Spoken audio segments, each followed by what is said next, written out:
Masih bersama saya Budiman Tanurjo di satu meja The Forum. Kembali ke Hendarsam Marantoko, politisi Gerindra dan Ketua Umum Lesan.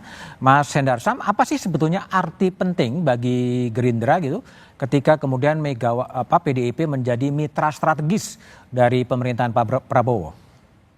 Jadi gini, melihatnya seperti ini ya. Sebagaimana kita ketahui bahwa dalam sistem hukum presidensial kita, bahwa tidak ada oposisi ya kan, dan tidak juga ada koalisi kan seperti itu. Jadi semuanya harus berdasarkan isu yang kontekstual dan juga berdasarkan kritik-kritik yang konstruktif. Nah, hal inilah yang kita inginkan, bahwa artinya apa?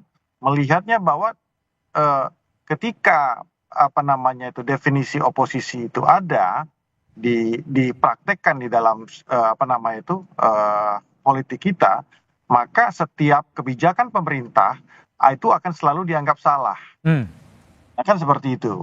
Nah, ini kan tidak seperti itu prakteknya. Harusnya makanya apa yang dikatakan oleh Mas Ahmad Basarah, juga Mas Arya Bima sudah mengatakan bahwa PDIP akan menjadi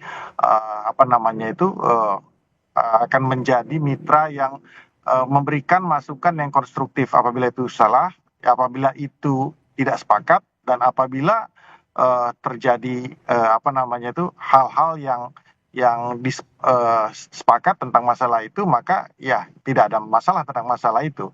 Nah, itu memang idealnya seperti itu dalam sistem hukum ketatanegaraan kita, memang seperti itu.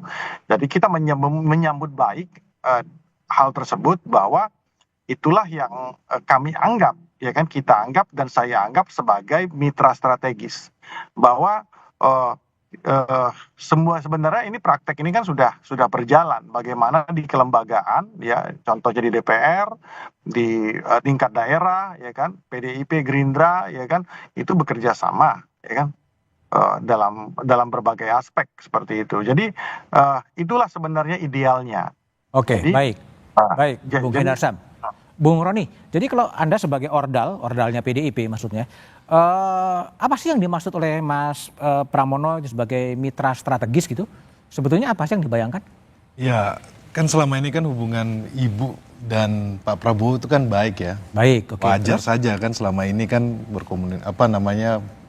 hubungannya baik, dan sejarah 2009 pernah bersama waktu maju Pilpres. Dan tentunya kan berdasarkan historis ini sudah saling mengenal.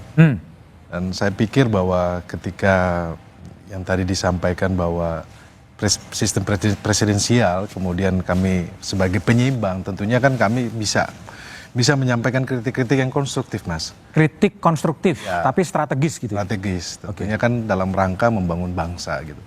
Dan ini kan program-program yang kami melihat yang baik, tentunya kami harus dukung. Itu posisi sekarang ya, bukan posisi setelah Kongres atau gimana sebetulnya? Nanti kalau setelah Kongres kan nanti bisa beda lagi.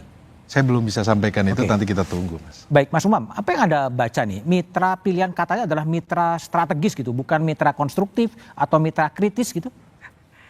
Ya, ini artinya bahwa PDIP mencoba untuk sekali lagi merenegosiasi.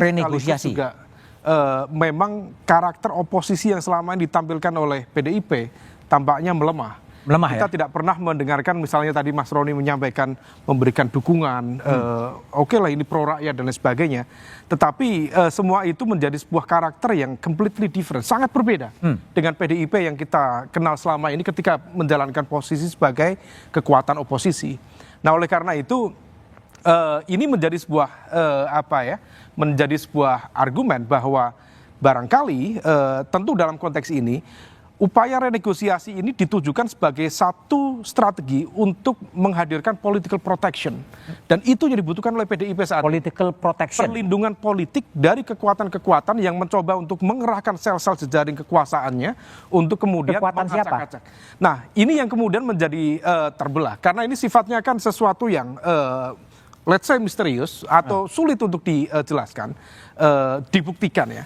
Tetapi bahwa ketika Bu Mega mengundang Pak Prabowo untuk hadir nanti di Kongres setelah Lebaran, itu kan mencoba untuk menegaskan bahwa hadirnya Presiden adalah jaminan perlindungan politik bagi PDIP. Nah, siapa yang kemudian patut diduga untuk melakukan operasi untuk mengacak-acak PDIP adalah elemen di luar Pak Prabowo yang masih memiliki jejaring kekuasaan yang kemudian barangkali memiliki garis relasional atau garis konfliktual dengan sel-sel di dalam PDIP. Di dalam konteks ini, kalau misal kemudian kita kerucutkan lebih detail, memang garis konflik itu lebih tampak antara Mas Hasto dengan Pak Jokowi misalnya. Pak Jokowi. Meskipun tentu itu sifatnya basisnya asumsi spekulatif, tetapi bahwa kemudian statement berbalas statement, kemudian kebijakan berbalas dengan statement balik, itu menegaskan bahwa ada situasi yang tidak baik-baik saja.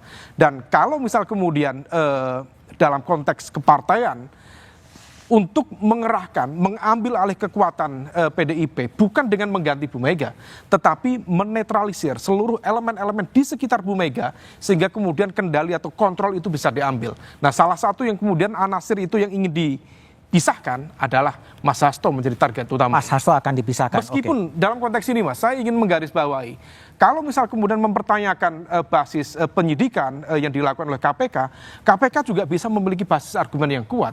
Memang angkanya tidak mencapai 1 miliar dalam proses bribery itu atau suap itu. Tetapi dalam konteks makro kekuasaan, memang ini bisa kemudian disimbolisasikan sebagai bagian dari political corruption. Dan Mas Hasto memang bukan pejabat publik, tetapi dalam konteks definisi PEP, politically exposed person, yang banyak dijadikan referensi dalam UNCAC, memang adalah elemen individu yang memiliki fungsi publik, jadi public function, bukan semata-mata kemudian mereka yang berasal dari pejabat publik, tetapi memiliki impact, pengaruh dalam konteks kehidupan publik bernegara. Maka KPK memiliki judgement yang kuat, tetapi memastikan apakah KPK netral, independen, profesional, itu yang kemudian bisa menjadi perdebatan. Oke, Bung Jamin, gimana Anda respon? Sebenarnya UNCAC 2003 itu ada beberapa yang nggak kita jadikan kita ratifikasi dengan 7/2006, tapi kita nggak masukkan dalam peraturan perundang-undangan kita. Salah satunya adalah trading of influence.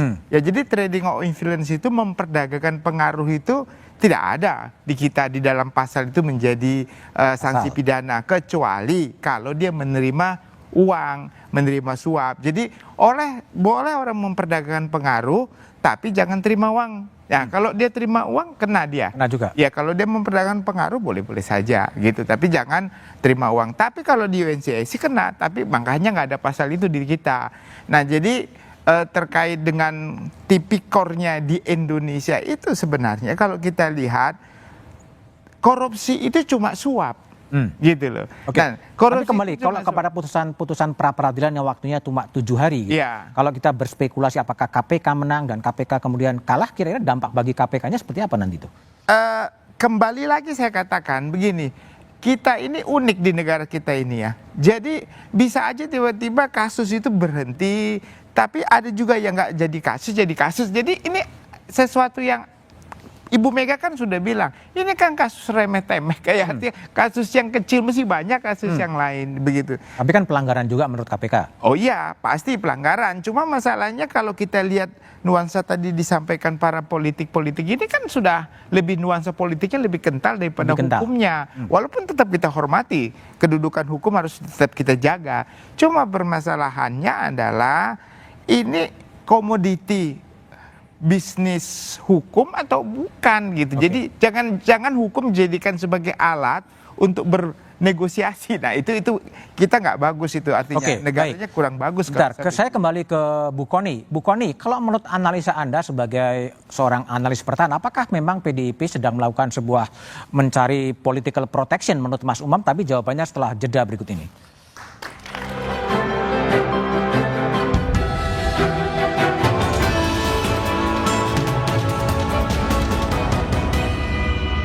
Diperiksa KPK selama lebih dari 3 jam, Hasto Kristianto, Sekjen PDI Perjuangan tak